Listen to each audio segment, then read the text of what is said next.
ஆன்மீகம் முத்தமிழில் ஆன்மீகம் இயற்தமிழில் தலைக்கணம் பிடித்தவன் மரியாதை தெரியாமல் தலையில் துண்டு கட்டிட்டு போறான் பார் என்று இயற்தமிழில் கூறுவார்கள் ஆன்மீக முத்தமிழர்கள். காரணம், ஐயா வழிபாட்டு முறை. ஐயா வைகுண்ட வழிபாட்டில் தலப்பா தான் கட்ட சொல்லுவார். இதை தலைப்பாகைன்னா தலையில் ஏறக்கூடிய கணத்தை பாகை அடிப்படையில் சமம் செய்கிறது தலைப்பாகை. இப்படி தலையில் பாகை அடிப்படையில் துண்டுங்கிறத கட்டுறதுனால சூரிய கதிர்வீச்சு கண்ணில் படாமல் தடுக்கப்படுறது. அப்போ கண்ணுக்கு பாதுகாப்பு கிடைக்கும். அதே சமயம் இரவு நேரம் பனிக்காலத்தில் காது வழியாக குளிர்ந்த காற்று, அதாவது கேது பகவான் உள்ளே போய் காதில் சில பிரச்சனைகள் ஏற்பட வாய்ப்பு உண்டு.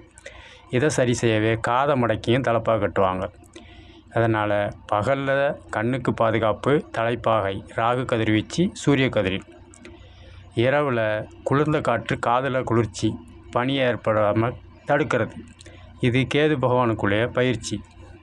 இதைத்தான் தலை கணம் பிடித்தவன் என்பார்கள். தலையில் கணம்னா பாரம், வலி, உபாதைகள் போன்றவை ஏற்படாமல் இருக்க தடுக்கவே தலைப்பாகை. தலைக்கு உரிய பாகை அடிப்படையில் சூரிய கதிர்வீச்சு குளிர்ந்த காற்று படாமல் காதிலையும் கண்ணிலையும் கட்டுவதற்கு ஐயா வழிபாட்டு முறையில் தலைப்பாகை கட்ட சொல்கிறது ஆன்மீக வைத்திய முறை. பொருளாதாரம் இருக்கிறவங்க கட்டட அமைப்படையில் பாதுகாத்திருப்பார்கள். விவசாயி, தெருவோரம் வசிப்பவர்களுக்கு சூரிய கதிர்வீச்சு வெளிப்படையில் படுத்து உறங்குபவர்களுக்கும் படும். இதை சமாளிக்கவே ஆன்மீக முத்தமிழில் தலைப்பாகை என்ற அடிப்படையில் வைத்திய முறையில் ஐயா வழி வழிபாட்டில் கடைபிடிக்கப்படுகிறது. வைத்திய முறை ஆன்மீக வைத்தியம். தலை என்றால் சிரசு, கணம் என்றால் பாரம், வலி, உபாதைகள் ஏற்படாமல் இருக்கவே தலைக்கணம் பிடித்தவன் என்றால் அது வராமல் சரி செய்பவன், அதை தடுக்கக்கூடியவன். இதையே தான் தலை கணம் பிடித்தவன் என்று ஆன்மீக முத்தமிழில். சக்தி என்ற உடலும் ஜீவன் என்ற ஆன்மாவும் கலந்தால்தான் அனைத்து உயிர்களும் பூமி என்ற கிரகத்தில் வாழ முடியும். சந்திரன் கிடையாது, செவ்வாய் கிடையாது, புதன் கிடையாது. பூமி என்ற கிரகத்தில் வாழ்கிறதுக்கு ஆன்மா என்ற ஜீவன், சக்தி என்ற உடல் இரண்டும் சேர்ந்தாதான் செயல்படும். இதைத்தான் இயற்தமிழில் ஜீவன் நின்று போச்சு என்பார்கள். அழிக்கும் கடவுள் சிவன். சிவன் ஜீவனை ஆன்மாவை எடுத்துட்டனால ஜீவன் நின்று போச்சுன்னா இன்னும் இயற்தமிழில் குறிப்பாடுவாங்க. ஒருவருக்கு உயிருக்கு பாதுகாப்பு இல்லாமல் படுத்த படுக்கையாக இருப்பவர்களை பார்த்து அன்று முதல் இன்று வரை என்றுமே ஜீவன் நின்றுட்டா ஜீவன் இழுத்துட்டு கிடக்குன்னு தான் சொல்லுவாங்க. ஜீவன் என்றால் சிவன், அழிக்கக்கூடிய கடவுள். இயற்தமிழில் ஆன்மீகம் என்பது வைத்திய முறை.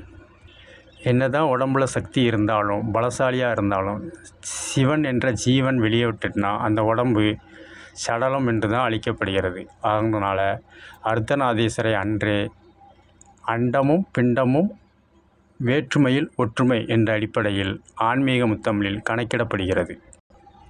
எப்பேற்பட்ட பிரதிநிதியும் ஜீவன் என்ற ஆன்மா சிவன் வெளியில் போயிட்டுனா உடல் ரீதியாக அவர்கள் செய்த ஆர்ப்பாட்டங்கள், பலகீனங்கள் குன்றினாலும் உடல் இருந்தாலும் சடலத்தை தூக்குன்னு சொல்லுவாங்க. குறிப்பிட்ட பேரை சொல்ல மாட்டேங்க. அதனால் ஜீவன் நின்று போச்சுன்னு தான் அன்று முதல் இன்று வரை சொல்கிறார்கள் ஆன்மீக முத்தமிழில். அண்டம் வேறு பிண்டம் வேறு இல்லை, வேற்றுமையில் ஒற்றுமை. ஆன்மீக ஆளுமையில் முதற்கடவுளான விநாயகப் பெருமானை அனுமதி பெறாமல் அமிர்தம் கடைந்த இந்திரர்களுக்கு இழப்பீடு ஏற்பட்டது. இதை சரி செய்யவே விஷ்ணு பகவான் விநாயகர் வழிபாடு செய்ய சொல்லி, அதாவது கோட்பாடுகளை மீறக்கூடாது, மக்களுக்கு நல்லது செய்யணும் பிரதிநிதியாக வந்துட்டால் அந்த கோட்பாட்டுக்கு உட்பட்டு தான் நல்லது செய்யணும். தான் எனது என்னது என்று பொறுப்பில் வந்ததுக்கப்புறம் ஆளுமையை தவறாக பயன்படுத்தக்கூடாது என்ற நீதி அற நெறி ஆளுமையை உணர்த்தவே பிள்ளையாரை வழிபட சொன்னார் விஷ்ணு பகவான். அந்த சமயத்தில் கடலில் தோன்ற நுரையை எடுத்து இந்திரன் பிள்ளையாராக உருவெடுத்து மன்னிப்பு கேட்டு தனக்கு உதவுமாறு வேண்டிக் கொண்டான். இதையே நுரையில் ஏற்பட்ட பிள்ளையாரை வெள்ளப்பிள்ளையார் என்று அன்று முதல் இன்று வரை வழிபட்டு வருகின்றனர். காரணம், பொறுப்பில் இருக்கிறவங்க மற்றவங்களுக்குள்ள அறநெறி ஆளுமை கட்டுப்பாட்டு கோட்பாட்டுக்கு உட்பட்டு செயல்படணுமே ஒழிய, பொறுப்பு நம்மகிட்ட வந்துட்டுன்னு தான் எனது என்று செயல்பட்டால் அவரை நம்பி இருக்கிறவங்களுக்கு இழப்பீடு தான் ஏற்படுமே என்பதற்காக அன்றே நுரை பிள்ளையாரை வழிபட்டு இந்திரன் தன் தவறை சுட்டிக்காட்டி ஆன்மீக முத்தமிழில் ஆன்மீக ஆளுமையை பற்றி அன்று சொன்னது தான் இன்றும் நடைமுறையில் ஆன்மீக முத்தமிழில் அறநெறி முறையில் ஆளுமை கடைபிடிக்கப்படுகிறது. அதே ஆளுமைதான் முடியாட்சியிலும் குடியாட்சியிலும். முக்கியமான பிரதிநிதி தலைமையை நேர்காணல், பார்வையிடல், விண்ணப்பம், கோரிக்கை, மனு போன்ற அடிப்படையில் நேரில் சந்திக்க இயலாது. முறைப்படி முதல் அனுமதி பிரதிநிதியிடம் ஒப்புதல் பெற்று அதற்குரிய நாள் நேரம் ஒதுக்கப்பட்ட பின்னரே அவர்களுக்கு முதன்மை பிரதிநிதி முதன்மை ஆளுமையை சந்திக்க நேரிடும். இது அமிர்தம் கடையும் போது பிள்ளையாரை அவமதித்து இந்திரன் செய்த செயலை தான் தானும் செய்யக்கூடாதுன்னு ஆளுமையில் அன்று முதல் இன்று வரை ஆன்மீக முத்தமிழில் ஆளுமையை பற்றி சுட்டி காட்டுள்ளது. அன்று நிகழ்ந்தது தான் இன்று. பெயர் மட்டும்தான் மாற்றமே ஒழிய பகவத்கீதையில் சொன்னபடி செயல் ஒன்று தான், பெயர் மட்டும்தான் மாறுபடுகிறது. என்னத்தான் 234 தொகுதி இருந்தாலும் அந்தந்த தொகுதியில் அந்தந்த வார்டு, அந்தந்த வட்டம், அந்தந்த வார்டு தகவல் சொன்னதை வச்சு தான் முதன்மை கணக்கிடப்படுகிறது. தானாக எதுவும் சுயமாக செயல்படுவதில்லை. ஆக கோட்பாடை கடைபிடித்து வாழ்வது தான் ஆளுமை என்னும் ஆன்மீக வைத்தியம். ஆன்மீகம் முத்தமிழில் தட்சணாயனம் முடிவு மார்கழி மாதத்தில் நடைபெறும். சூரியன், சந்திரன், பூமி, செவ்வாய், வியாழன், சனி, ராகு என்ற வெப்பக்காற்று, கேது என்ற குளிர்காற்று அடிப்படையில் நாம் வசிக்கும் பூமி கிரகணத்தை வைத்து கணக்கிடக்கூடாது. பூமியில் வசிக்கிறதுக்கு என்ன கதிர்வீச்சுப்படுதோ அந்த கதிர்வீச்சுப்படி நாம் உயிர் வாழ முழுமையான ஆக்சிஜன் என்ற ஆங்கில சொல், தமிழில் சுத்தமான தூய்மையான காற்று. இது சூரியனின் இடது பக்கம், அதாவது வடதிசை. இது காந்த ஈர்ப்பு திசை உள்ளது. இதில் தொடங்கி ஆடி, ஆவணி, புரட்டாசி, ஐப்பசி, கார்த்திகை, மார்கழி முடிவில் தட்சணாயனம் ஆரம்பிக்கும். தட்சணாயனம் முடியும் போது மார்கழி. அப்போ தை முதல்ல சூரியன் இடது பக்கம் காந்த ஈர்ப்பு விசை இருக்கிறனால தென் திசையில் உள்ள பூமி ஈர்ப்பு தன்மையில் மார்கழியில் 30 திங்களும் சுத்தமான தூய்மையான மனிதன் உயிர் வாழ்வதற்கான ஆங்கிலத்தில் ஆக்சிஜன் விண்ணுலகிலிருந்து பிற கோள்களிலிருந்து பூமிக்கு நேரடியாக வருகிறது. இது இரவு நேரங்களில் வருவதால் மார்கழி பஜனை, மார்கழி மாதம் பெண்கள் கோலம் போடும் என்று ஆன்மீக வைத்திய முறையை அன்றே ஆன்மீக முத்தமிழர்கள் வழிவகுத்துள்ளனர். காரணம், ஆண்டுக்கு 365 நாள் என்ற அடிப்படையில் தேவைப்படும் சுத்தமான காற்று மனித வாழ்க்கைக்கு தேவையான பூமியில் வாழ்வோருக்கு. சந்திரனில் கணக்கிடக்கூடாது, சூரியனில் கணக்கிடக்கூடாது, வியாழன், சனிக்கிரகங்களில் பூமியில் வாழ்கிறோம். அதுக்கு என்ன தேவை? அந்த காற்று மார்கழி மாதம் கீழே வருது, பூமியில் படுது.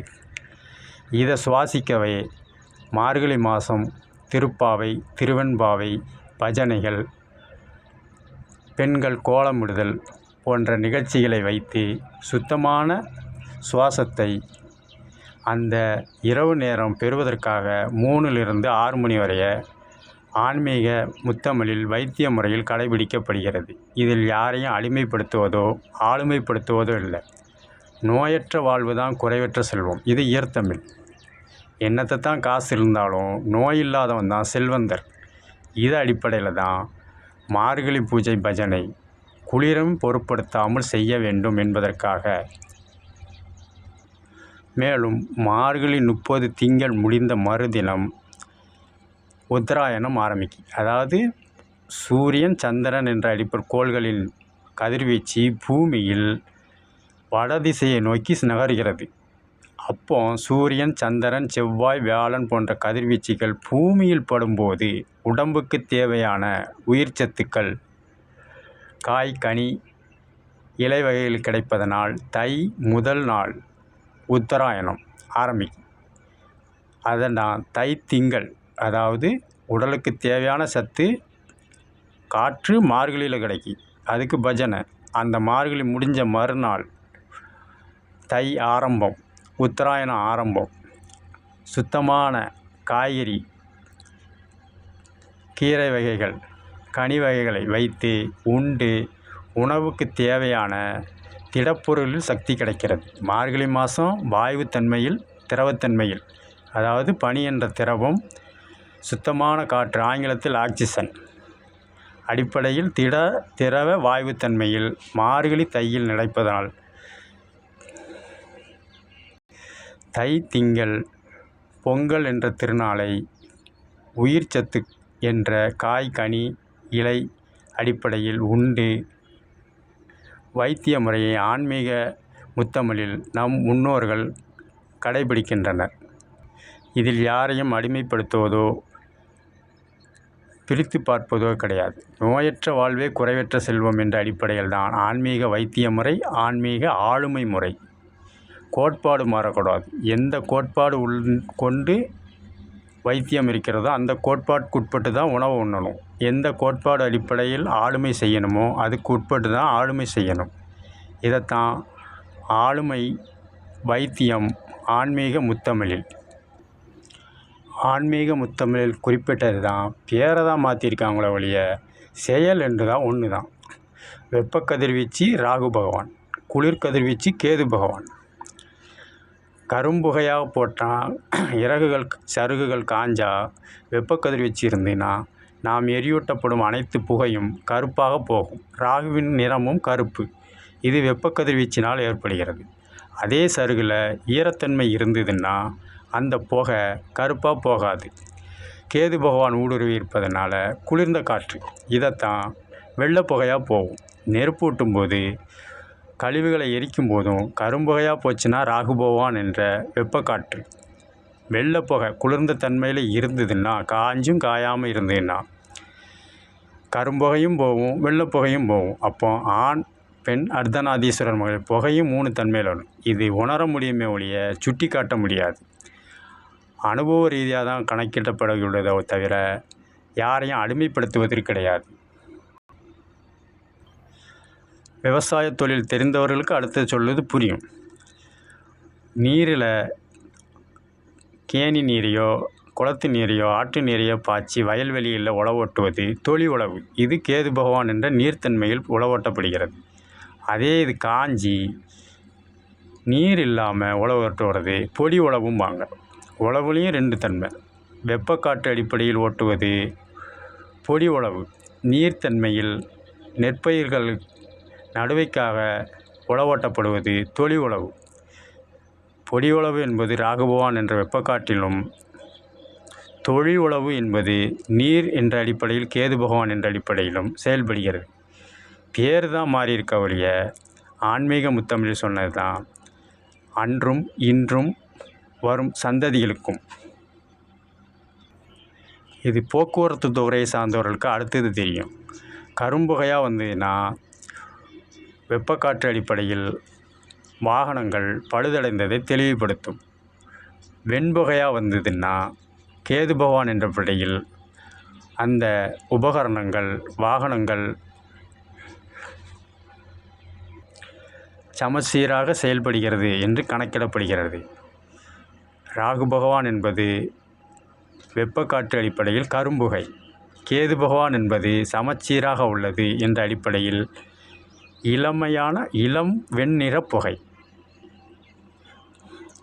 பெயர் மட்டும்தான் மாறுத ஒழிய செயல்பாடு எல்லாம் அன்று நடந்தது தான் இன்றும். ராகு என்ற அடிப்படையில் மரங்களில் தோன்றும் புளிகள், புளிப்புச்சுவை, மாங்காய், புளியங்காய், எலுமிச்சங்காய், இது பூரா மரத்தில் ஏற்படுறது. இது இதயத்துக்கு தேவைப்படுறதுனால வெப்பக்காற்றில் அடிப்படையில் விளையுது. அதே இது நீரில் அடிக்கடி நீர் விட்டு வளர்க்கக்கூடியது செடியில். இது கேது பகவான் அடிப்படையில் புளிப்பு. திராட்சை, தக்காளி பழம். மேலும் வெப்பம் குளிர் சார்ந்து விளையும் வாழை மரம். இதில் முறையாக தண்ணியும் தேவை, முறையாக காய்ச்சலும் தேவை.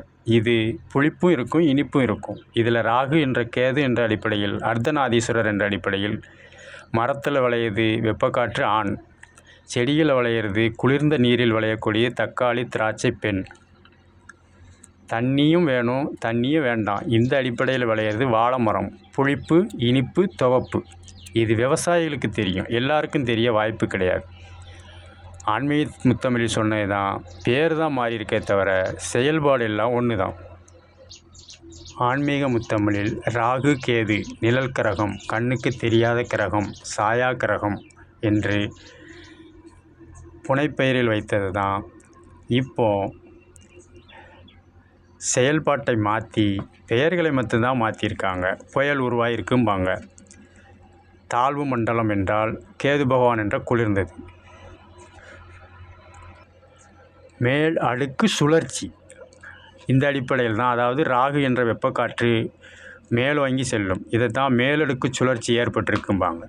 அன்று ராகு கேதுன்பாங்க, இன்றைக்கி மேற்கு அடுக்கு சுழற்சி என்று ராகு பகவானையும், குறைந்த காற்று அழுத்த தாழ்வு மண்டலம் என்ற கேது பகவானையும் பேரை தான் மாற்றிருக்காங்களோ ஒழிய, அன்னைக்கு நம்ம ஆன்மீக முத்தமிழர்கள் சொன்னதை தான் இன்றைக்கும் செயல் வடிவத்தில் நடந்துக்கிட்டு இருக்கு. பகவத்கீதையில் சொன்ன மாதிரி பேர் மட்டும்தான் மாற்ற முடியாம உடைய நம் முன்னோர்களுக்கு நடந்தது தான் நமக்கும்.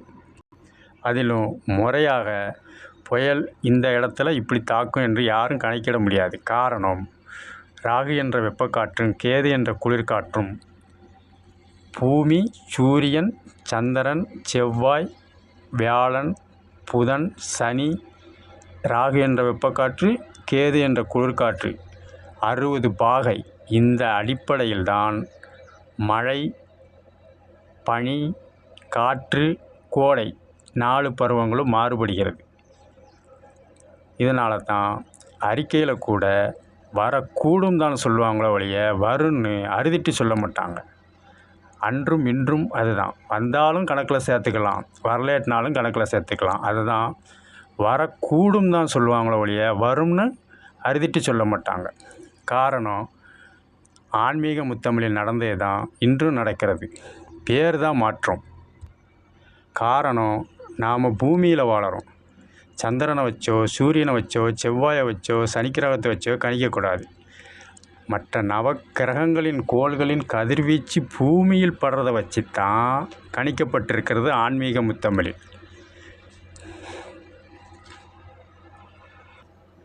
ஆன்மீக முத்தமிழ் சொன்னால் புரியாது, சொல்ல சொல்லத்தான் புரியும். கல்வியறிவு என்பது சுற்றுப்புறத்தை கணக்கிட்டு வாழ்வாதாரத்துக்கு என்ன தேவையோ அதை சமன் செய்வதற்குத்தான் கல்வி என்ற பகுத்தறிவு. அதை அன்று முதல் இன்று வரை கிழக்கிந்திய கம்பெனி என்ற முறையில் பெயர்களை மாற்றி குறைந்த கொள்முதல் செய்து அதே பொருளை நமக்கு அதிக விலையில் லாபமிட்டு வருகின்றனர். இது சொன்னால் புரியாது. விளம்பரத்தில் தேவைப்படும் எழுத்துக்களை சிறிய கண்ணுக்கு தெரியாத எழுத்துக்களாகவும் தேவையற்ற எழுத்துக்களை பரு எழுத்துக்களாக போடுவார்கள். எடுத்துக்காட்டுக்கு, ஓசோன் மண்டலம் ஓட்டை விழுந்துட்டுன்னு விவரம் தெரிஞ்ச 1840 ஆண்டுகளிலிருந்தே சொல்லிகிட்டு இருக்கிறாங்க. ஓட்டை விழுந்துட்டுனா அந்த பூமியில் கதிர்வீச்சுக்கள் பாதிக்கப்படணும்னு அதே கிழக்கிந்திய கம்பெனி என்ற பொருளாதார அடிப்படையில் மொழி அடிப்படையில் மாற்றம் செய்து தமிழில் சொல்கிறதே கிடையாது. எல்லாமே அவர்கள் மொழியில், தெரியாத மொழியில் புரியாதவர்களுக்கு ஓசோனில் ஓட்டை விழுந்துட்டாங்க. ஓசோனில் ஓட்டை விழுந்துட்டுனா மழை வராது, வெயில் அடிக்காது, பனி வராதுங்க. அவங்க சொன்னதில் இருந்து அளவுக்கு அதிகமாக தான் பனி விழுது, மழை விழுதுன்னு அதே வானிலை தான் அறிக்கை கருக்கிறது. காரணம், மூளை செலவை, அதாவது ஆங்கிலத்தில் பிரெயின் வாஷ். இந்த அடிப்படையில் குழப்பத்தில் ஏற்பட்டு அவர்கள் பொருளாதாரத்தை ஈட்டிக்கொள்ளவே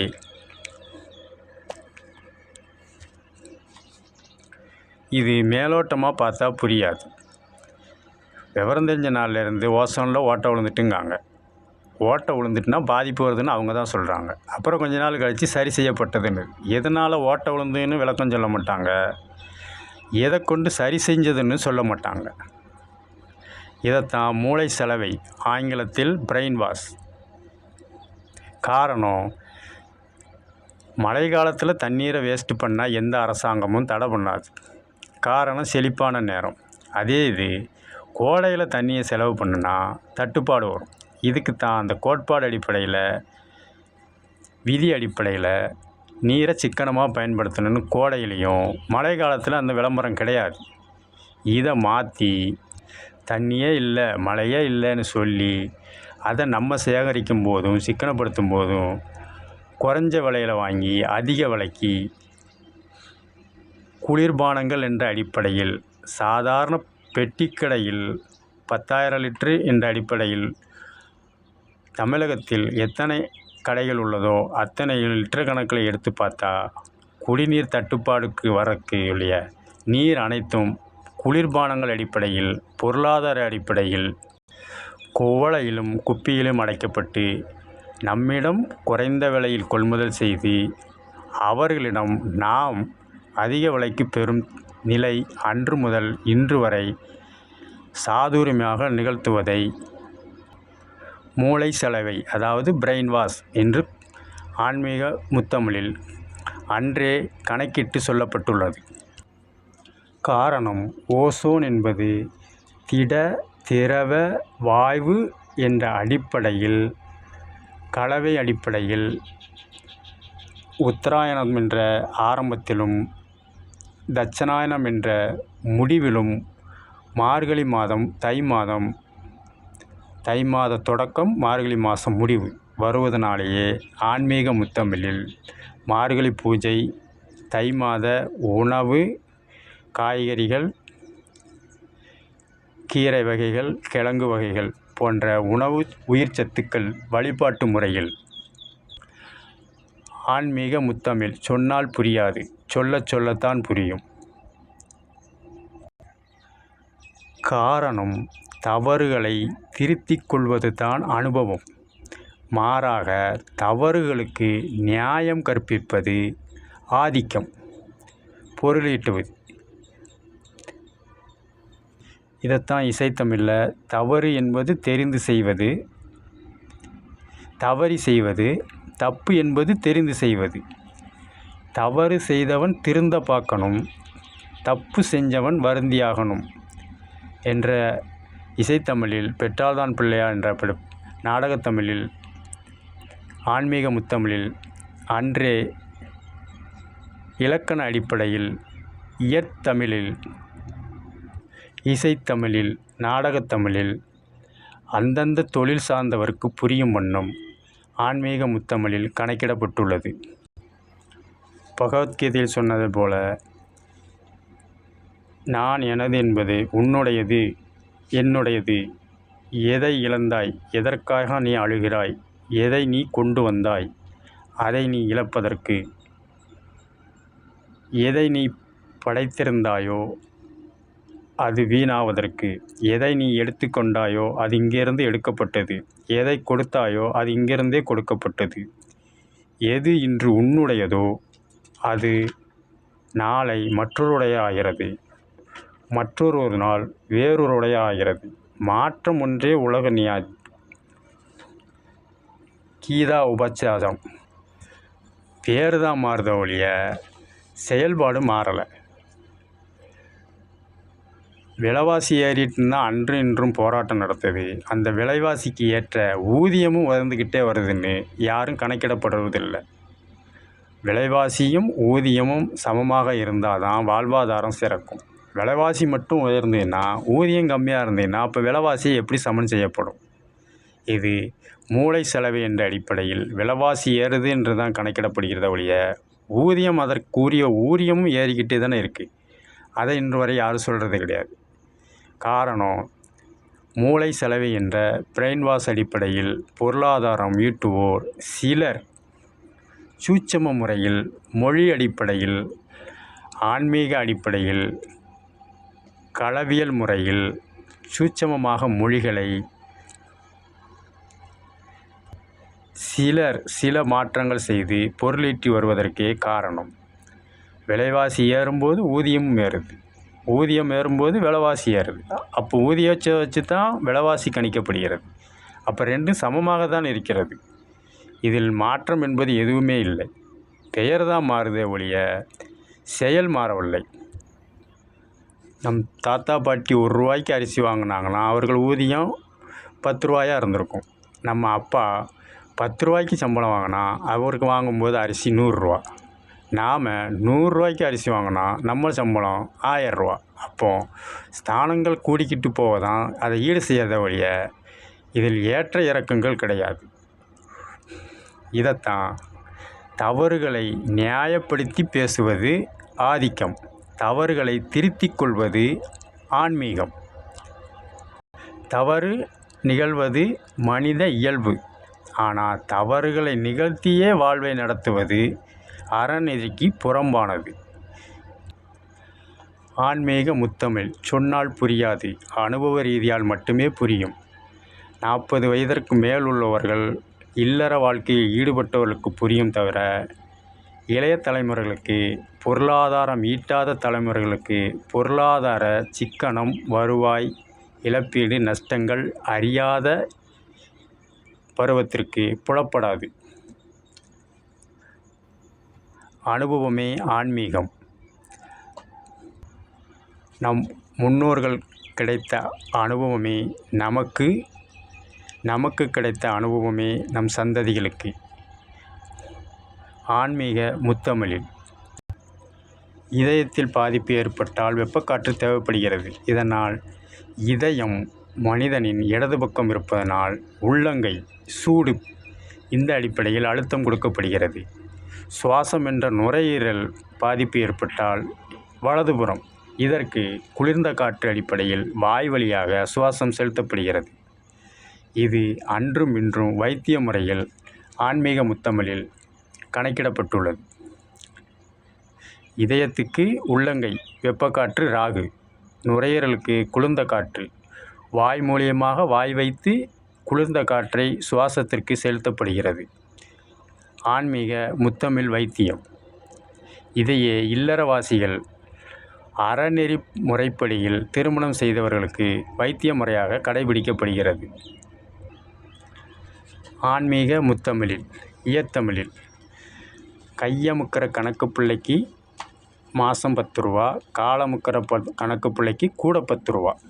காரணம், அவரவர் ஆண் பெண் அர்த்தநாதீஸ்வரர். ஆண் பெண் அடிப்படையில் இல்லற அறநெறி அடிப்படையில் திருமணம் செய்தவர்கள் குழந்தைகளுக்கு கழுத்து வலி, தலைவலி, கால்வலி, முட்டு வலி போன்றவை ஏற்படும்போது பாட்டி, மூதாதையர், அப்பாவோட அம்மா, அம்மாவோட அம்மா, அப்பாவோட அப்பா, அம்மாவோட அப்பா என்ற பாட்டி தாத்தாக்கள் கையை அமைச்சி காலை அமுக்கி விடுவாங்க. இதனால் அந்த உடம்புல உள்ள வலி அவர்களுக்கு உள்ள சூட்டுனால் வெப்பக்காற்று என்ற ராகு காற்று பட்டு நம்ம உடம்பில் உள்ள வலி குறையும்.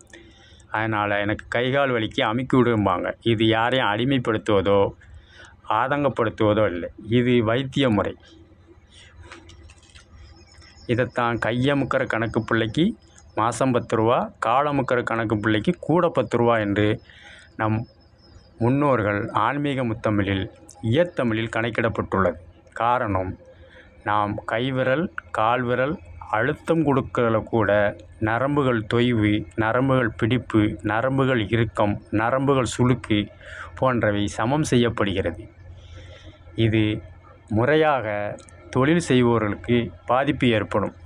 ஆகையினாலே தொழில் முடிந்து வீட்டுக்கு வரும்போது கை அமுக்கு, கால் அமுக்கும்பாங்க. அதே மாதிரி ஆணுக்கு பெண்ணும், பெண்ணுக்கு ஆணும், ஆண் பெண் கலந்த குழந்தைகளுக்கு கை, கால், கழுத்து, வயிறு பகுதியில் அழுத்தி கொடுக்கும் பொழுது நரம்புகள் சமம் செய்யப்படுகிறது. இரத்தங்கள் சீராக செயல்படுகிறது. சதைகள் தொய்வு இல்லாமல் விறைப்புத்தன்மையில் உள்ளது தளர்வாகவும், தளர்வு தன்மையில் உள்ளது விறைப்புத்தன்மைக்கும் சமச்சீர் செய்யப்படுகிறது. இதில் கைகால் அமுக்குவது வைத்திய முறையை தவிர யாரையும் அடிமைப்படுத்துவதில்லை. ஆன்மீக முத்தமிழில் வைத்திய முறை. அண்டம் வேறு, பிண்டம் வேறு இல்லை, வேற்றுமையில் ஒற்றுமை. சூரியன் அண்டத்தில், பிண்டத்தில் உமிழ்நீர். செவ்வாய் குருதி நரம்பு மண்டலம் சனி பகவான், சதைப்பகுதி புதன், வியாழன், சுக்கிரன், வெப்பக்காற்று, குளிர்காற்று, ராகு பகவான், கேது பகவான். புதன் எலும்பு. அண்டம் வேறு பிண்டம் வேறு, அண்டம் வேறு பிண்டம் வேறு, வேற்றுமையில் ஒற்றுமை. இந்த அடிப்படையில் ஒன்றுக்கொன்று சேராது. ஆனால் ஒன்றை விட்டு ஒன்று போனால் பாதிப்பு ஏற்படும். அதை சமம் செய்யவே ஆன்மீக வழிபாடு, ஆன்மீக ஆளுமை, ஆன்மீக வைத்திய முறை. இதை இசைத்தமிழில் நவக்கிரகம் என்ற பாலச்சந்தர் இயக்கிய நாடகத்தமிழில், இசைத்தமிழில் நாகேஷ் அவர்கள் பாடுவது போல் டிஎம்எஸ் குரல் கொடுத்துருப்பாங்க. நவக்கிரகம், இது நவக்கிரகம், ஒன்றை விட்டு ஒன்று போகாது, ஒன்றில் ஒன்று சேராது. நவக்கிரகம், இது நவக்கிரகமாக தனித்தனியாக இருக்கிற மாதிரி தான் இருக்கும். எல்லாம் சேர்ந்து கூட்டு முயற்சியில் தான் அண்டமும் பிண்டமும் உயிர் வாழ்வதற்கு, நாம் பூமியில் வாழ்கிறதுக்கு என்ன தேவையோ அதைத்தான் ஆன்மீக முத்தமிழ் கணக்கிடப்பட்டுள்ளதை ஒழிய சந்திரனில் வாழ்வதற்கோ, செவ்வாயில் வாழ்வதற்கோ, சனி கிரகத்தில் வாழ்வதற்கோ, சூரியன் வாழ்வதற்கோ இல்லை. இருக்கிற இடத்துல எப்படி வாழணும், எந்த உணவு சேர்க்கணும், எந்த நீர் சேர்க்கணும், எந்த வாயு சேர்க்கணும், எந்த மாதம் கிடைக்கும், எந்த மாதம் கிடைக்காது, எந்த பூஜை செய்தால் உணவுகள் அடிப்படையில் கிடைக்கும் என்பதை தான் ஆன்மீக முத்தமிழில் வைத்திய முறையாகவும், யாருக்கு எதை கொடுக்கணும், யாருக்கு எதை தவிர்க்கணுங்கிறது கோட்பாடு முறையில் ஆன்மீக ஆளுமை அடிப்படையிலும் ஆன்மீக முத்தமிழில் கணக்கிடப்பட்டுள்ளது. அண்டம் வேறு பிண்டம் வேறுவில்லை, வேற்றுமையில் ஒற்றுமை. நவக்கிரகத்தில் உள்ளதுதான் அண்டத்தில் உள்ளதுதான் பிண்டத்திலும். ஆன்மீக முத்தமிழில் இயத்தமிழில் அடி ஒன்று இடி மாதிரி உழுது, கண்ணையே பறிக்குது மின்னல் என்று கூறுவார்கள். காரணம், கண்ணுக்கு வெப்பக்கதிர்வீச்சு, காதுக்கு குளிர்கதிர்வீச்சு. வெப்பக்கதிர்வீச்சு ராகு பகவான், குளிர்கதிர்வீச்சு கேது பகவான். இதைத்தான் அடி ஒன்று இடி மாதிரி உழுது. இடி விழும்போது காதில் தான் அதிக ஒளிக்கதிர்கள் பெறும். இதை சமன் செய்யத்தான் வாய் வழியாக அர்ஜுனா அர்ஜுனா என்பவர்கள். மின்னல் விழும்போதும் கண் விழியில் அதிக வெப்பக்கதிர்வீச்சு பட்டு பார்வை பாதிக்கப்படும். இதைத்தான் மின்னல் கண்ணை பறிக்கிற மாதிரி வருதும்பாங்க.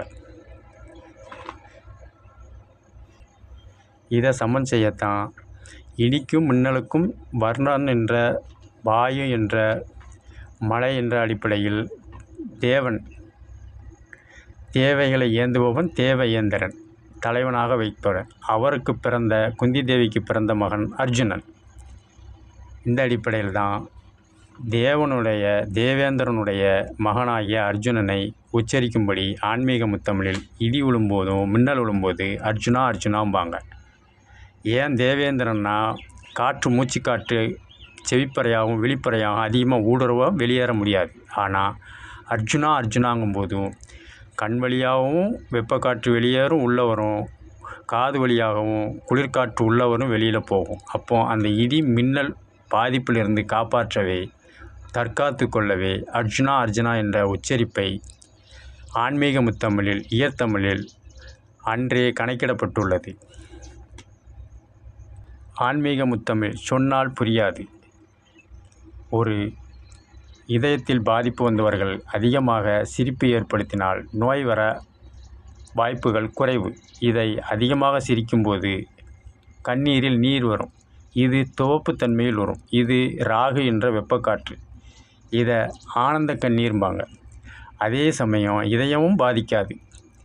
அதே சமயம் நுரையீரல் மூச்சுத்திணறல் ஏற்படும் போது, ஒரு அபசகுன நிகழ்ச்சி ஓடும்போது ஒருத்தரை அழ வைப்பாங்க. அழலைன்னாலும் கன்னத்தில் முதுகில் அடித்து அவங்கள அழ வைப்பாங்க. காரணம், சோகம் என்ற உப்பு நீர் வெளியில் வரலைன்னா, கண் வழியாக வரலைன்னா, நாசி வழியாக வரலைன்னா, அதுவே நுரையீரல் போய் அடைச்சி மூச்சுத்திணறல் ஏற்பட்டு உயிரிழக்க நேரிடும். இதைத்தான் சிரிப்பு நேரம் இதயத்துக்கு பாதுகாப்பாக ஆனந்த கண்ணீர் வருது.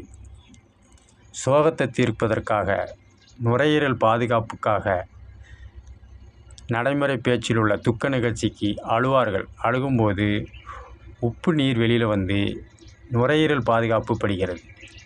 ராகு என்ற ஆனந்த கண்ணீர், கேது என்ற உப்பு கண்ணீர். பேர் தான் மாற வேண்டிய ஆன்மீக முத்தமிழில் ஒவ்வொன்றும் வழிபாட்டு முறையில் வைத்திய முறை. ஆன்மீக முத்தமிழ் சொன்னால் புரியாது, சொல்லச் சொல்லத்தான் புரியும். பெயர்தான் மாற்றமே தவிர செயல்பாடுகள் எல்லாம் நம் முன்னோர்களுக்கு ஏற்பட்டது நம் பிள்ளைகளுக்கு ஏற்படக்கூடாது, நம்ம பிள்ளைகளுக்கு ஏற்பட்டது நம்ம சந்ததிகளுக்கு ஏற்படக்கூடாது என்றுதான் வழிபாட்டு முறையில் பூஜை புனஸ்காரங்கள் மாறாமல் அந்தந்த மாதம் அந்தந்த பூஜை அந்தந்த வடிவில் அந்தந்த செயல்பாட்டில் அந்தந்த ஆடைகள் அந்தந்த அபிஷேகங்கள் அடிப்படையில் நடைபெறுகிறது. காரணம், இதை சொல்லுவோர் குறிப்பிட்ட ஆயுள் காலம் 60, அதற்கு பின் சொல்ல இருக்க மாட்டார்கள். ஆனால் வழிபாட்டு முறை தொடர்ந்து நடக்கும்போது ஏன், எதற்கு, எப்படி என்று சிந்திக்கும்போது நோயற்ற வாழ்வே குறைவற்ற செல்வம் என்ற அடிப்படையில் ஆன்மீக வைத்திய முறை அன்றே ஆலயங்களில் வழிபாட்டு முறையில் வைத்தியமாகவும் கோட்பாடுகள் ஆளுமை முறையாகவும் ஆன்மீக முத்தமிழில் கணக்கிடப்பட்டுள்ளது. ராகு என்ற வெப்பக்காற்று மலைகளில் படும்பொழுது மலை பிளவு, கேது என்ற குளிர்காற்று மலைகளில் படும்போது நிலச்சரிவு. வெப்பக்காற்றுன்னா பூமி மலை வெடிப்பு, குளிர்காற்று என்ற கேது பகவான் நிலச்சரிவு. பேர் தான் மாறல ஒழிய அன்று சொன்ன ராகு கேது வெப்பக்காற்று குளிர்காற்று முடியாட்சி, இப்பொழுது அதிர்வு தளர்வு. பேர் தான் மாறியிருக்க ஒழிய செயல்பாடு எல்லாம் ஒன்று தான். காரணம், ராகு கேது கண்ணுக்கு புலப்படாத வெப்பக்காற்று குளிர்காற்று. ஆன்மீக முத்தமிழ் சொன்னால் புரியாது, சொல்லச் சொல்லத்தான் புரியும். பொன்னி என்ற நதி தான் எனது எனது என்ற பொது சேவையை விடுத்து, நாம் நமது என்ற பொது சேவையை விடுத்து தான் என்ற அடிப்படையில் அகத்திய முனிவர் என்ற முனிவரை விவாதம் செய்து அகத்தியரின் கமண்டலத்தில் அடைபட்டது. இதனால் பூமியில் நீரின்றி அல்லல் படுவோர் தேவர்களும் விண்ணவர்களும் விநாயகரிடம் முறையிட, விநாயகர் கமண்டலத்தில் உள்ளதை காகம் வடிவில் உள்ள பிள்ளையார் காகம் வடிவில் சென்று கமண்டலத்தை கவிழ்த்து விட்டார்.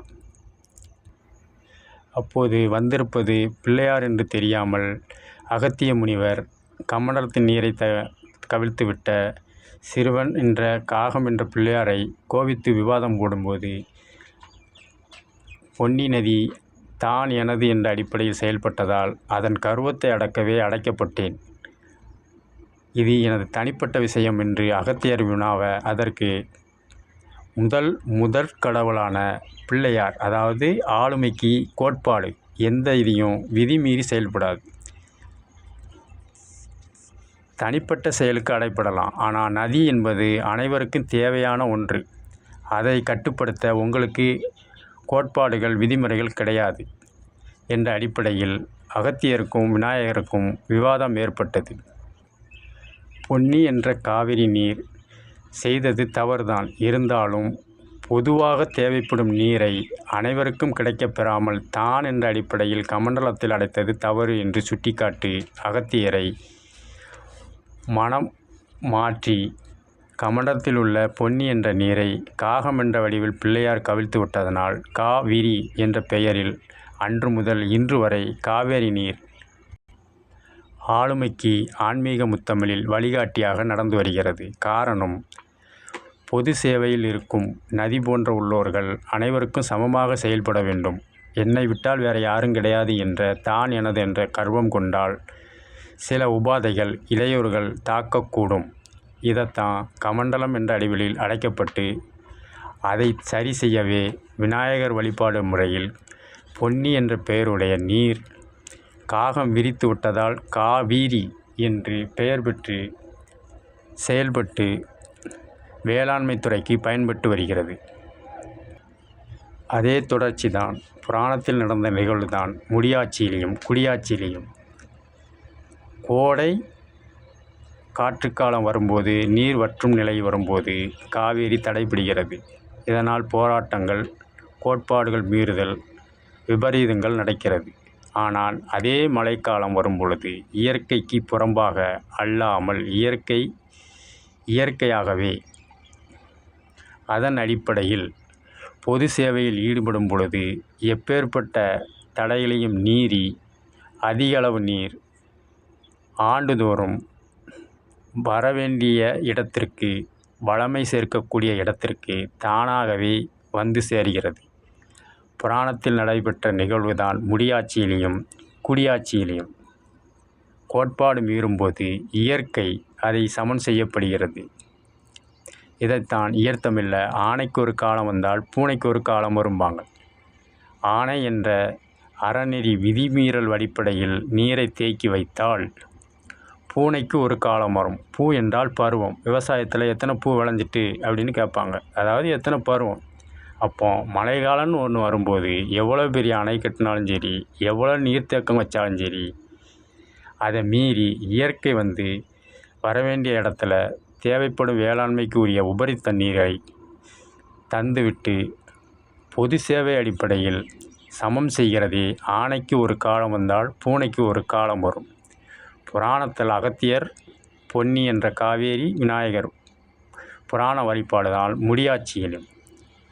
முடியாட்சியில் நடந்தது தான் குடியாட்சியிலும். பேர் தான் மாறுதே ஒழிய நடைமுறை இன்று அன்று நடந்தது தான் இன்று. காரணம், ஆன்மீக முத்தமிழில் சொன்னால் புரியாது, சொல்லத்தான் புரியும். கோடையில் தராத காவிரி நீர் மழை காலத்தில் தரமாட்டேன் என்று தேக்கி வைக்க முடியாது. காரணம், ஆனைக்கு ஒரு காலம் வந்தால், கட்டளையின் பேரில் ஒரு காலத்தில் கட்டுப்பட்டு வைக்கப்பட்டால், பூனை பருவமாற்றத்தால் அதுவே அவர்களுக்கு விபரீதத்தை ஏற்படுத்திவிடும். ஆகையினால் இயற்கையை சமன் செய்யும். ஆன்மீக முத்தமிழில் ஆளுமை முறையை அன்றே கணக்கிட்டு சொல்லப்பட்டுள்ளது. ஆன்மீகம் சொன்னால் புரியாது, சொல்லத்தான் புரியும். காரணம், காவிரி நீர் தரமாட்டேன் என்று சொல்வோர்கள் மழை காலத்தில் தரமாட்டேன் என்று நிற்க முடியாது. காரணம், பூனைக்கு ஒரு காலம் வரும்னா, பூனைன்னா பருவம், நயம்னா மாற்றம். பூனைக்கு ஒரு காலம் வரும்னா பருவம் ஏற்றும் பொழுது இயற்கை அனைவருடைய தேவைகளையும் பூர்த்தி செய்யும். அதாவது பொது உடைமையில் இருப்பவர் உயர்வு தாழ்வு இல்லாமல் சமமாக செயல்பட வேண்டும் என்பதையே ஆன்மீக முத்தமிழில், இசைத்தமிழ், இயல்தமிழில் ஆனைக்கு ஒரு காலம் வந்தால் பூனைக்கு ஒரு காலம் வரும். ராகு என்ற வெப்பக்காற்றில் ஏற்படும் சூரிய கிரகணம், கேது என்ற குளிர்காற்றில் ஏற்படும் சந்திர கிரகணம். அண்டத்திலும் பிண்டத்திலும் இது நிழல் கிரகம். வெப்பம் அதிகமாக ஆக முடி கொட்டும், வழுக்கை விழும். ஆனால் கண்ணுக்கு தெரியாது ராகு என்ற வெப்பக்காற்று. அதேபோல் முடி உஷ்ணத்துக்கு ஏற்ப வளரும், சமநிலைப்படும், குன்றும். ஆனால் ரோமம் என்ற முடியை வெட்டும் போதும் அதன் வழி தெரியாது. இது ராகு என்ற வெப்பக்காற்றில் உருவான ரோமம். அண்டத்தில் ராகு, பிண்டத்தில் ரோமம் வெப்பக்காற்றினால் ஏற்படுகிறது. கேது என்ற குளிர்காற்றில் ஏற்படுவது விரல்களில் வளரும் நகம். கேது என்ற குளிர்காற்றுக்கும் உருவம் கிடையாது. நகத்திற்கு வெட்டும் போதும் வழி தெரியாது. நகத்தை வெட்ட வழி தெரியாது. முடிக்கும் வழி தெரியாது ராகு காற்று, வெப்பக்காற்று. நகத்தை வெட்டும் போதும் வழி தெரியாது குளிர்காற்று. அண்டத்தில் உள்ளதுதான் பிண்டத்தில். ஆன்மீக முத்தமிழ் சொன்னால் புரியாது, சொல்லத்தான் புரியும். உஷ்ணம் அதிகமாக இருந்தால் அவர்களுக்கு ரோமம் அதிகமாக வளரும். குளிர்ச்சித்தன்மையில் அதிகமாக இருந்தால் அவர்களுக்கு நகம் அதிகமாக வளரும். அண்டத்தில் சூரிய கிரகணம் என்பவர் வெப்பக்காற்று என்ற ராகுவும், பிண்டத்தில் குளிர்காற்று என்ற சந்திர கிரகணம் அடிப்படையில் நகமும். உருவம் இருந்தும் புலப்படாத, உணர்ச்சிகள் இல்லாத, வழி இல்லாத ரோமமும் நகமும் பிண்டத்தில் செயல்படுகிறது. உருவமில்லாத, உணர்ச்சிகள் இல்லாத ராகு என்ற வெப்பக்காற்றும் கேது என்ற குளிர்காற்றும் அண்டத்தில் நிகழ்கிறது. அண்டம் வேறு, பிண்டம் வேறு, வேற்றுமையில் ஒற்றுமை. முடி வெட்டும்போது வலிக்காது. ராகு என்ற வெப்பக்காற்று கண்ணுக்கு படாது. நகம் வெட்டும்போதும் வலிக்காது. கேது என்ற குளிர்காற்று தென்படாது. ஆன்மீக முத்தமிழ் சொன்னால் புரியாது, சொல்லத்தான் புரியும். எந்தவித பொருளும் ஈட்டாமல் செலவில்லாமல் சூரிய கிரகணம் சந்திர கிரகணம் போது கர்ப்பிணிகள் குழந்தைகள் உணவுகள் தவிர்க்கப்பட வேண்டும் என்று ஆன்மீக முத்தமிழில் வழிபாட்டு முறையில் கணக்கிடப்பட்டுள்ளது. இது பொய், புரட்டு, பித்தலாட்டம் என்று சொல்லி அதே இது மொழி மாற்றத்தில் கிரகத்தின் கதிர்வீச்சு பாதிப்பு ஏற்படும். இதனால் உணவு அருந்தக்கூடாது, யாரும் வெளியில் வரக்கூடாதுமா. ஆன்மீகத்தில் சொன்னதை தவறு என்று பொருளாதார அடிப்படையில் தான் சொல்கிறது தான் நியாயம் என்பார்கள். அதாவது தவறு என்பது திருத்தி கொள்ளணும். இதுதான் ஆன்மீக வழிபாடு. சூரிய கிரகணம் ஏற்படும், வெப்ப கதிர்வீச்சு படும்போது கர்ப்பிணிகள் குழந்தைகள் பாதிப்பு ஏற்படும்னு ஆன்மீகத்தில் சொன்னாங்க. சந்திர கிரகணம் ஏற்படும் குளிர்காற்று அடிப்படையில் கர்ப்பிணிகள் குழந்தைகள் நோயாளிகள் பாதிக்கப்படும் ஆன்மீகத்தில் சொன்னாங்க. அப்போ அது தவறுன்னு சொல்லிக்கிட்டு அதே இதை கதிர்வீச்சு, எந்த கதிர்வீச்சு, கண்ணுக்கு புலப்படாத கதிர்வீச்சு, ஆன்மீகத்திலும் நிழல் கிரகம்னு சொன்னாங்க. இதை கண்ணுக்கு தெரியாத கதிர்வீச்சுங்காங்க. பேர் தான் மாறி இருக்க ஒழிய ஆன்மீகத்தில் சொன்னது தான். இவங்க மூளை செலவு அடிப்படையில், ஆங்கிலத்தில் பிரெயின் வாஷ் அடிப்படையில், பொருளாதாரம், கிழக்கிந்திய கம்பெனி அன்று முதல் இன்று வரை மொழி அடிப்படையிலும் ஆன்மீக அடிப்படையிலும் சிலர் குளறுபடி செய்து பொருளீட்டி வருகின்றனர். மேலோட்டமாக பார்த்தா புலப்படாது. ஆன்மீக முத்தமிழ் சொன்னால் புரியாது, சொல்ல சொல்லத்தான் புரியும். வெப்பக்காற்று குளிர்காற்றை கண்ணில் காட்டுங்கன்னு கேட்டால் அந்த தவறுகளை நியாயப்படுத்தி பேசுவார்கள். உனக்கு என்ன தெரியும், நாங்கள் சொல்கிறது தான் நீங்கள் கேட்கணுன்னு தவறுகளை நியாயப்படுத்துவார்கள். இது ஆதிக்கம். இது சிலரின் சில பொருளீட்டுவோர்களுக்காக நடைபெற்றுகிறது, அனைவரும் கிடையாது. ஆனால் எந்தவித பொருளீட்டும் இல்லாமல் தனக்கு ஏற்பட்டது தான் தன் பிள்ளைகளுக்கு ஏற்பட்டது தான் சந்ததிகளுக்கு என்ற அடிப்படையில் ஆன்மீக முத்தமிழில் சூரிய கதிர்வீச்சின் அடிப்படையில் சூரிய கிரகணம், குளிர் கதிர்வீச்சு அடிப்படையில் சந்திர கிரகணம் ஏற்படும் போது உடலில் சதை, எலும்பு, குருதி, நரம்புகள் பாதிக்க வாய்ப்பு உண்டு பலகீனமானவர்களுக்கு என்ற அடிப்படையில் பூஜை புனஸ்காரங்கள் விரதங்கள் கடைபிடிக்கப்படுகிறது. ஆன்மீக முத்தமிழ் சொன்னால் புரியாது, சொல்லத்தான் புரியும். மேலும் நம் ஆன்மீக முத்தமிழர் சொன்ன ராகு கேது என்ற நிழல் கிரகம் நேரில் காட்டுன்னு கேட்குற பகுத்தறிவாளரிடம் சூரிய கிரகணம் சந்திர கிரகணம் ஏற்படும்போது அந்த குழந்தைகளுக்கு கர்ப்பிணிகளுக்கு எப்படி பாதிப்பு ஏற்படுதுன்னு எங்களுக்கு நேரில் காட்டுங்கன்னு கேட்டால் அவங்க சரியான பதில் சொல்ல மாட்டாங்க. காரணம், தனது தவறுகளை நியாயப்படுத்தி பேசுவது. ஆனால் ஆன்மீகத்தில் அப்படி கிடையாது. தவறை திருத்தி கொள்வது வேறு, தவறுகளை நியாயப்படுத்தி கொள்வது வேறு.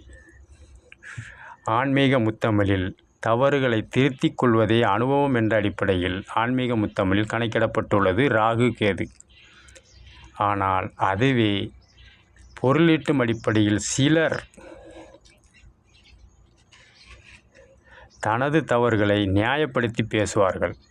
இது சிலருடைய ஆதிக்க பொருளீட்டும் தன்மை. ஆன்மீக முத்தமிழ்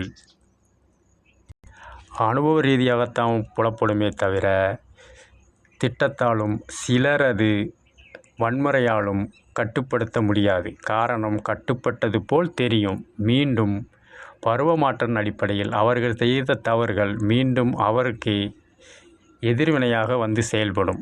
இதுதான் ஆன்மீக முத்தமிழில் உள்ள அன்று சொன்னது தான் இன்று. அதாவது நம் முன்னோர்களுக்கு ஏற்பட்டது தான் நமக்கு ஏற்பட்டது தான் பிள்ளைகளுக்கு என்று வழிபாட்டு முறையில் ஆன்மீக முத்தமிழில் ராகு கேது என்ற பெயரில் வெப்பக்காற்று குளிர்காற்று குடியாட்சியில் வெப்பச்சலனம் ஈரப்பதம் பேரை தான் மாற்றிருக்காங்களோ ஒழிய நம்ம முன்னோர்கள் சொன்னது தான். மொழி அடிப்படையில் பேரை தான் மாற்ற முடிஞ்சதே தவிர செயல்பாட்டை மாற்ற முடியல. ஆன்மீக முத்தமிழில் சொன்னால் புரியாது, சொல்லத்தான் புரியும். மேலும் குடியாட்சியில் போது ஆளி கோழி ஆடு கோழி நரபலியிடக்கூடாது என்ற கோட்பாடு விதிக்கப்பட்டது. இது ஆணைக்கு ஒரு காலம் வந்தால் அதே இது ஏற்பட்ட இழப்பீடு அடிப்படையில் மாமிசம் தட்பவெப்பநிலைக்கு ஏற்ப உயிர் சத்தாக சில மனிதர்களுக்கு, சில ஆண் பெண் அர்த்தநாதீஸ்வரருக்கு தேவைப்படுகிறது. இதை ஆணைக்கு ஒரு காலம் என்ற அடிப்படையில் ஆடு கோழி பலியிடக்கூடாது என்ற கோட்பாடு விதிக்கப்பட்டது. அதே இது பருவ மாற்றம் அடிப்படையில் அதனை தவறு என்று சுட்டிக்காட்ட பூனைக்கு ஒரு காலம், அதாவது பருவ மாற்றம். பூ என்றால் பருவம், பூ நைனா கோட்பாடுகளை மீறுதல் தவறு என்று சுட்டிக்காட்டு ஆட்சி மாற்றம் ஏற்பட்டது குடியாட்சியில். இதைத்தான் ஆணைக்கு ஒரு காலம் வந்தால் பூனைக்கு ஒரு காலம் வரும். செய்த தவறுகளை ஆணை மூலம் சரி செய்யலாம் என்பது தவறானது, அறநெறிக்கு புறம்பானது. யாருக்கு என்ன உணவு தேவை, யாருக்கு என்ன உணவு தேவையில்லை என்பதை அறிந்து ஆன்மீக வழிபாட்டில் கடைபிடிக்கப்படுகிறது.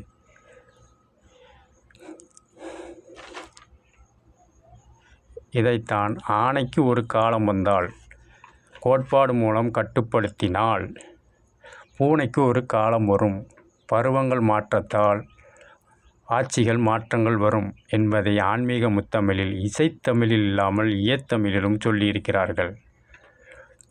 ஆணைக்கு ஒரு காலம் வந்தால் பூனைக்கு ஒரு காலம் வரும். அதாவது கோட்பாடுகளை மீறி செயல்பட்டால் கூட ஆணை, உத்தரவு, கட்டளை பருவங்கள் மாறும் பொழுது அது சமச்சீர்படுத்தப்படும் இயற்கை அடிப்படையில் என்பதை ஆன்மீக முத்தமிழில் சூட்சமமான வழிபாட்டு முறை. ஆன்மீக முத்தமிழ் சொன்னால் புரியாது, சொல்லத்தான் புரியும். ராம அவதாரத்தில் அணில் கொடுத்த இளநீ, வானரங்கள் கொடுத்த கனிகள், சாம்பவான் கொடுத்த தேன், குகன் கொடுத்த தினை, சபரி கொடுத்த நெல்லிக்கனி, வனவாசிகள் கொடுத்த கிழங்கு வகைகள் தான் ராமன் உணவாக உண்டு ஆரோக்கியமாக இருந்தான். இதைத்தான் சாப்பாட்டுக்கு ராமன் என்றார்கள். உணவு அடிப்படையில் சாப்பாட்டை ராமன் போல் கடைபிடித்தால் நோயற்ற நோயில்லாத வாழ்வாக, நோயற்ற வாழ்வே குறைவற்ற செல்வம் என்ற அடிப்படையில் ராம அவதாரத்தில். அதே இது வைத்திய முறை ராமாயணம். ஒருவர் ஆளுமை எப்படி செய்ய வேண்டும் என்பதை சுட்டி காட்டுவதே கண்ணன் அவதாரம். இது ஆன்மீக முத்தமிழில் சொன்னால் புரியாது, சொல்லத்தான் புரியும்.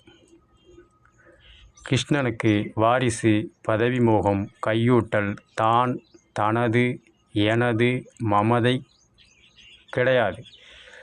தானம் செய்யும் உள்ளமும் கிடையாது. ஆனால் தர்மம் செய்யும் குணம் படைத்தவன். தானம் என்றால் தனக்காக செய்வது தானம். தர்மம் என்றால் தனக்கு நஷ்டம் ஏற்பட்டு பிறருக்கு நல்லது செய்வது தான் ஆளுமை என்ற ஆன்மீக ஆண்மையில் சுட்டி காட்டப்படுகிறது கிருஷ்ணாவதாரத்தில். இது மேலோட்டமால் சொன்னால் புரியாது. புராணத்தில் மகாபலி தான் உயர்ந்த பதவி அடைய வேண்டும் யாகம் செய்தான். காரணம், தான் சொல்கிறதான் எல்லாரும் கேட்கணும். தான் செஞ்ச தப்பை நியாயப்படுத்தி பேசுறதுக்காக யாகம் கேட்டார். அதற்கு விஷ்ணு வாமன அவதாரம் எடுத்து 3 அடி மண் கேட்டு உருவில் சிறியதாக வந்து அளக்கும்போது பெரிய ஒரு விஸ்வரோகம் எடுத்து அளந்தார். அதற்கு மகாபலியின் பையன் நமச்சி என்பவன், நீ செய்வது தர்மமா என்று விஷ்ணு பகவானை விட்டு கேட்கும் பொழுது அதற்கு விஷ்ணு பகவான் சொல்கிறார், தானம் வேறு தர்மம் வேறு. நான் செய்கிறது தர்மம், ஆனால் அவங்க அப்பா மகாபலி செய்கிறது தானம். அது எப்படி வேறாகும்? ரெண்டும் தர்மம் தானே என்று கேட்பார்கள். அதற்கு விஷ்ணு பகவான் சொல்வார், உன் தகப்பனார் மகாபலி அனைத்தையும் தான் சொன்னபடி ஆட்டிவிக்க வேண்டும் என்று எண்ணத்தில் யாகம் வளர்த்துகிறார். தான் என்றால் அதனால் பல உயிர்கள் பலியிடக்கூடும், சேதாரங்கள், இழப்பீடுகள் வரும். இதனால் கோட்பாடுகள் அறநெறி இல்லாமல் அசுரத்தன்மையில் நிகழும். இது தானம். ஆனால் உன் தகப்பனாரை வதம் செய்வதன் மூலம் அது தடுக்கப்படுகிறது. ஆனால் உன் தகப்பனாரை நான் செய்வதனால் எனக்கு எந்தவித பிரதிபலனும் கிடையாது. என்னை நம்பியிருக்கும். காரணம், நான் காக்கும் கடவுள். என்னை நம்பியிருப்பவர்கள் அறநெறியில் வாழ்வை நடத்த வேண்டும் என்ற கோட்பாடுகளை மீறக்கூடாது. உன் தகப்பனாரை கொன்று நான் இந்திரலோக பதவி அடையப் போவதில்லை, விண்ணுலக பதவி அடையப் போவதில்லை. அவரை வதம் செய்து அதற்கு அறநெறியில் யார் எந்த அடிப்படையில் செய்ய வேண்டுமோ அவர்களிடமே ஒப்படைக்கப் போகிறேன். இதுதான் தர்மம். அதாவது தான் மட்டும் நிரந்தரமாக பணியாற்ற வேண்டும் என்ற எண்ணம் மகாபலியின் குணம் அடிப்படையில் கைப்பற்றப்பட்டது. இது மக்களுக்கு கிடையாது. இதன் பெயர் தானம். மாறாக விஷ்ணு பகவான் தனக்கு எதுவும் இல்லாமல் பிறருடைய பல உயிரினங்கள் பாதுகாப்புக்காக வதம் செய்வது தர்மம். இதனால் மகாவிஷ்ணுவுக்கு எந்தவித பிரதிபலனும் கிடையாது. இது தர்மம். பல உயிர்கள் வாழ செய்வது தர்மம். ஓர் உயிர் வாழ பல உயிர்களை அளிப்பது தானம் என்ற அடிப்படையில் மகாபலியின் மைந்தன் நமச்சிக்கி மகாவிஷ்ணு வாமன அவதாரத்தில் இருந்த அடிப்படையில் விளக்கம் கூறினார். தானம் என்பது தன்னலம் கருதி செய்வது. தர்மம் என்பது தன்னலத்தினால் ஏற்படும் இழப்பீடுகளை தானே ஏற்றுக்கொண்டு, தவறுகளை தானே ஏற்றுக்கொண்டு, வழிகளை தானே ஏற்றுக்கொண்டு பிறருக்கு பல உயிர்களுக்கு நன்மை செய்வது தான் தர்மம். ஆக தர்மம் என்பது சுயநலம், தானம் என்பது பொது நலம். இந்த அடிப்படையில் ஆண்மை இருக்க வேண்டும் என்று கிருஷ்ண அவதாரத்தில், மகாபலி அவதாரத்தில், ராம அவதாரத்தில் வைத்திய முறை, ஆளுமை முறையில், ஆன்மீக முத்தமிழில், புராண அடிப்படையில், வழிபாடு அடிப்படையில் குறிப்பிடப்பட்டுள்ளது. இதையே தான் முடியாட்சியில் சேர, சோழ, பாண்டியன், மருது பாண்டியர்கள் போன்றோர்கள் தன் உறவு மனைவி மக்களை இழந்தும், ஆனால் மக்களுக்காக தான் நன்மை செய்ய உயிரை விட்டார்களே தவிர தன் மனைவியை காப்பாற்றணும், தன் பிள்ளைகளை காப்பாற்றணும், தன் உடைமைகளை காப்பாற்றணும் என்ற எண்ணமில்லை. அவர்கள் செய்தது தர்மம். இதே அடிப்படையில் தான் குடியாட்சியிலும் கோட்பாடுகளை மாறக்கூடாது, அறநெறி அடிப்படையில் கடைபிடிக்க வேண்டும். இதுதான் ஆளுமை. எதிரணி ஆளுமணி என்று இரு அணிகள் இருந்தாலும் குடியாட்சியில் எதிரணிக்கும் ஆளுமணியினை குடிமக்களின் அடிப்படையில் வாக்கு அளித்த அடிப்படையில் அவரும் உறுப்பினர் ஆவார். அதாவது ஆளும் குடியாட்சிக்கு வாக்கு அளிக்காமல் இருந்தாலும் எதிரணியில் இருப்போர் வாக்களித்தவரும் ஆளும் மக்களால் தேர்ந்தெடுக்கப்பட்டவர். அவருக்கும் அறநெறி கோட்பாடு அடிப்படையில் எதிரணி கருத்துக்களையும் ஆளுமணி கேட்க வேண்டும் என்ற கோட்பாடு புராணத்தில் சொன்னதை முடியாட்சியில் சொன்னதை குடியாட்சியில் கடைபிடிக்கப்படுகிறது. காரணம், பொது உடைமை என்று வந்துவிட்டால் தான், எனது மகன், வாரிசு, பிள்ளைகள், ஆபரணங்கள், அணிகலன்கள் என்று பார்க்காமல் அனைத்தும் அனைவருக்கும் சமம் என்ற அடிப்படையில் எதிரணி ஆளுமணி என்ற விவாதம் வைத்து கருத்து கணிப்பு அடிப்படையில் ஒரு சேர ஒரு மனதோடு ஏக மனதோடு அனைத்து மக்களுக்கும் பயன்பெறும் நலத்திட்டங்கள் நிறைவேற்றப்படுகிறது. இதில் பலருக்கு தீமை, சிலருக்கு நன்மை என்றால் அது ஆளும் எதிரணி விவாத அடிப்படையில் தடை செய்யப்படும். காரணம், பொது சேவை என்பது பலருக்கு பயன்பட வேண்டும், சிலருக்கு பயன்படக்கூடாது என்ற அடிப்படையில் தர்மம் வேறு தானம் வேறு என்ற மகாபலி அடிப்படையில் புராணத்திலும் முடியாட்சியிலும் குடியாட்சியிலும். காரணம், இங்கு தான் என்ற மமதை, ஆணவம், அதிகாரம் கிடையாது. முடியாட்சியிலும் குடியாட்சியிலும் மறைந்த தலைவர்கள், உதாரணத்திற்கு கலைஞர் அவர்கள் ஆளும் பொறுப்பில் இருக்கும்போது அம்மையாரின் கருத்துக்களுக்கு மக்கள் தலைவரின் கருத்துக்களுக்கும் ஒருங்கிணைத்து செவிசாய்ப்பார். அதற்கேட்டதற்கு அவர் சொன்ன பதில், எனக்கு வாக்கு அளிக்காமல் இருந்தாலும் 234 தொகுதியில் அவர்களுக்கும் நான் தான் முதல்வர், அவர்களுக்கு நான் தான் பிரதிநிதி, அவரும் எனக்கு பாகுபாடு கிடையாது என்ற அடிப்படையில், சமத்துவம் அடிப்படையில், அறநெறி அடிப்படையில் விளக்க உரை அளித்தனர். அதே அடிப்படையில் அம்மையார் ஆளுமைக்கு வந்த பொழுதும், மக்கள் திலகம் ஆளுமைக்கு வந்த பொழுதும், மக்கள் திலகம் வரும்போது எனக்கு தவறுகளை சுட்டி காட்ட 234 தொகுதியிலும் நேரடியாக போய் பார்க்க நேரம் கிடையாது. ஆனால் எதிரணி என்று கலைஞர் அவர்கள் இருந்தால் அவர்கள் மூலம் எனக்கு எனது ஆளுமையில் நடக்கும் தவறுகளை சுட்டி காட்ட வாய்ப்புகள் அதிகம். காரணம், அனுபவம் என்பது பொது உடைமைக்கு தேவை. ஆகையினால் எதிரணியாக அவர்தான் இருக்க வேண்டும்.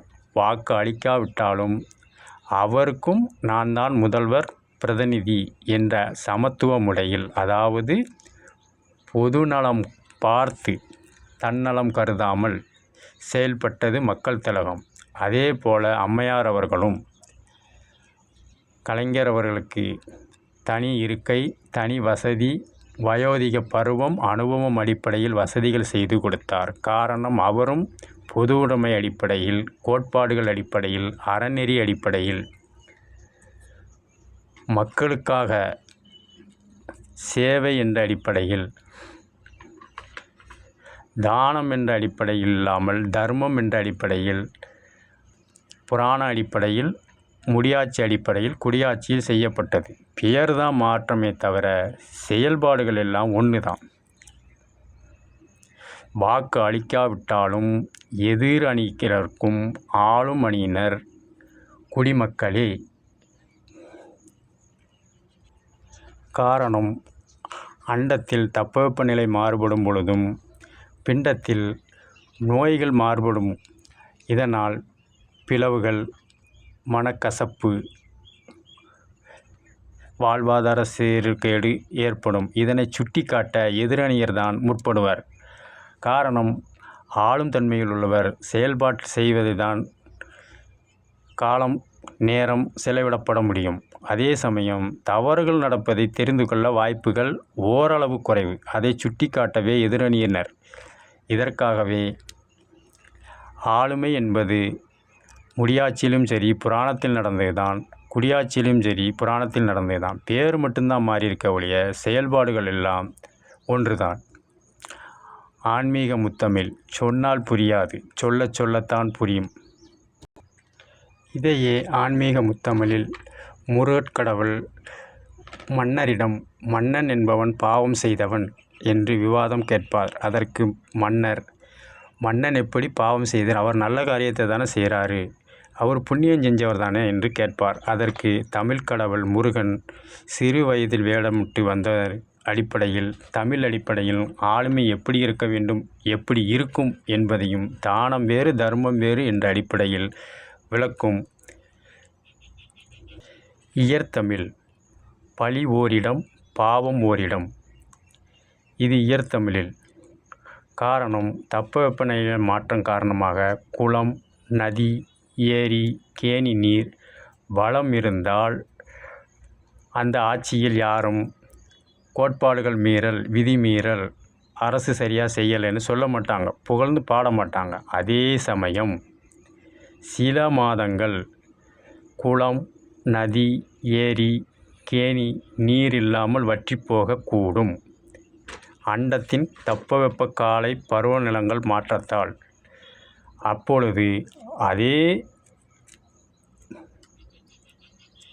மக்கள் பலர் வாய் வழியாகவே இந்த பாவி ஆட்சிக்கு வந்தது தான் தண்ணி இல்லாமல் போச்சு, என்ன பாவம் செஞ்சானோ தண்ணி இல்லாமல் போச்சுன்னு மன்னர்களை தான் சுட்டி காட்டுவார்களே தவிர, முடியாட்சியிலும் குடியாட்சியிலும் அரசு சரியில்லை, அரசு பாவம் செஞ்சது என்று பழி ஓரிடம், பாவம் ஓரிடம் என்று முருகக்கடவுள் பாண்டிய மன்னரிடம் அன்றே புராண அடிப்படையில் சொன்னதுதான் முடியாட்சியிலும், முடியாட்சியில் நடப்பதுதான் குடியாட்சியிலும் நிகழ்கிறது. காரணம், தட்பவெப்பநிலை மாற்றத்தால் மழை, கோடை, பனி, காற்று வருகிறது. இதை பகுத்தறிவு என்ற அடிப்படையில் சமம் செய்யவதே அரசு. இதை தவற மீறும் பட்சத்தில் பாவம் செய்தவர் அரசு என்று பழி பாவம் அனைத்தும் ஆட்சியாளர்களையே சேரும். புராணத்தில் நடந்தது தான் முடியாட்சியில், முடியாட்சியில் நடந்தது தான் குடியாட்சியில். பேர் தான் மாறுதே ஒழிய செயல்பாடு பூரா ஆன்மீக ஆளுமையில் உள்ளது தான். புராணத்தில் ராகு கேது என்ற தட்பவெப்ப நிலையினால் பனி காற்று கோடை காற்று பருவ மாற்றங்கள், முடியாட்சியில் வளமை தாழ்வு வறட்சி, குடியாட்சியில் சேதாரம் நஷ்டம் இழப்பீடு. பேரை தான் மாற்றிருக்காங்களே ஒழிய செயல்பாடுகள் எல்லாம் ஒன்று தான். காரணம் 234 தொகுதியிலையும் ஏதாவது ஒரு தெருவில் தவறு நடந்தாலும் அன்றைய காலகட்டத்தில் யாருடைய ஆளுமை நடக்கிறதோ அவர் மேலே தான் பாவம் போய் சேரும். இவர் ஆளுமையில் தான் நடக்கு, அரசு பாவம் செஞ்சது, அதனால தான் வறட்சி வந்ததுன்னு. இதனால தான் இயற்தமிழில் ஆன்மீக முத்தமிழில் பழி ஓரிடம் பாவம் ஓரிடம். இது இல்லறத்திலும் உண்டு, ஆளுமையிலும் உண்டு. ஒரு பிள்ளைகள் ஊனமுற்றோருக்கு ஒரு தந்தை தாய் அதிகமாக செலவிடுவர். ஆரோக்கியமாக வருமானம் உள்ளவருக்கு செலவு செய்ய உனக்குத்தான் பிழைக்க வாழ்வு இருக்குது பொருளாதாரம் இருக்குன்னு விட்டு கொடுப்பாங்க. ஆனால் அந்த பிள்ளை நானும் பிள்ளை தானே, எனக்கு சமமாக பங்கிட்டு கொடுக்கல, நீ ஒரு கண்ணில் சுண்ணாம்பு ஒரு கண்ணில் வெண்ணெயும் வச்சுட்டேம்பாங்க. காரணம் இங்கு இல்லாதவருக்கு இருந்தவர்கிட்ட இருந்து சமமாக பங்கிட்டு கொடுக்கறது தான் வாழ்வாதாரம் ஆளுமை. இருப்பவருக்கு மேலும் மேலும் கொடுத்தால் அது தானம். எல்லாருக்கும் பங்கிட்டு கொடுப்பது தான் தர்மம். அதனால தான் பாவம் ஓரிடம் பழி ஓரிடம் என்று ஆன்மீக முத்தமிழில் இயற்தமிழில் கணக்கிடப்பட்டுள்ளது. ஆன்மீக முத்தமிழ் சொன்னால் புரியாது, சொல்லத்தான் புரியும். நல்லது செஞ்சால் புண்ணியம் ஆட்சியில் நல்லது நடக்கும்பாங்க. அதை தட்பவெப்ப நிலை மாற்றத்தினால் இழப்பீடுகள் ஏற்பட்டால் என்ன பாவம் செஞ்சானோ எல்லாம் நஷ்டத்தில் வந்து முடியுதுன்னு அதே இது ஆளுவோருக்குத்தான் சேரும். இதைத்தான் தானம் வேறு தர்மம் வேறு என்று புராண அடிப்படையிலும் முடியாட்சி அடிப்படையிலும் குடியாட்சி முறையிலும் பெயர் தான் மாறுதே ஒழிய பகவத்கீதையில் சொன்ன மாதிரி மாற்றம் ஒன்றே நிரந்தரம், செயல்பாடு எல்லாம் ஒன்று தான். ஆன்மீக முத்தமிழில் சொன்னால் புரியாது, சொல்லத்தான் புரியும். ஆன்மீக முத்தமிழ்